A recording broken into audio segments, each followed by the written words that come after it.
পশ্চিম এশিয়ার উত্তাল রণক্ষেত্রে যোগ হল এক নতুন ও ভয়ঙ্কর অধ্যায়।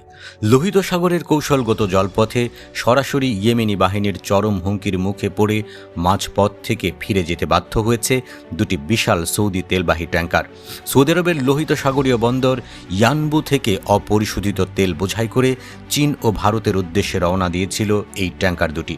কিন্তু গন্তব্যে পৌঁছানোর আগেই বাব আল মান্দেব প্রণালীর ইয়েমেন উপকূলে ইরানি বাহিনীর পক্ষ থেকে জারি করা হয় কড়া সতর্কতা ও নৌ অবরোধের ঘোষণা। রয়টার্সের তথ্য অনুযায়ী জাহাজ পরিচালনাকারী কোম্পানিগুলোর উদ্দেশ্যে পাঠানো এক সরাসরি চিঠিতে ইরানি বাহিনী সাফ জানিয়ে দিয়েছে, সৌদি তেল বহনকারী বা খালাসকারী যে কোনো জাহাজকে বিন্দুমাত্র ছাড় দেওয়া হবে না এবং কঠোর হামলা চালানো হবে।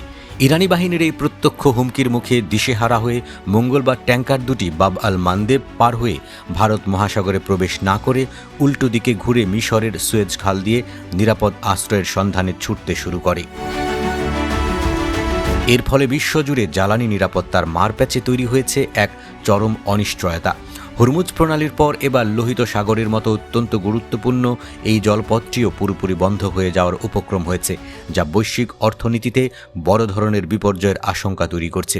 পরিস্থিতির ভয়াবহতা আঁচ করে বিশ্ববাজারে এক তাৎক্ষণিক মারাত্মক প্রভাব পড়তে শুরু করেছে। ইয়েমেনি বাহিনীর এমন ঘোষণায় মঙ্গলবার তেলের বাজার উথালপাথাল হয়ে উঠেছে এবং ব্রেন্টের অপরিশোধিত তেল প্রতি ব্যারেল $91 ছাড়িয়ে গেছে। অন্যদিকে যুক্তরাষ্ট্রের প্রেসিডেন্ট ডোনাল্ড ট্রাম্প এই স্পর্শকাতর বিষয়ে কঠোর হুঁশিয়ারি উচ্চারণ করে জানিয়েছেন, বাব আল মান্দেব প্রণালী পুরোপুরি বন্ধ করার কোনো দুঃসাহস দেখালে যুক্তরাষ্ট্র হাত গুটিয়ে বসে থাকবে না এবং তাৎক্ষণিক কড়া পদক্ষেপ নেওয়া হবে।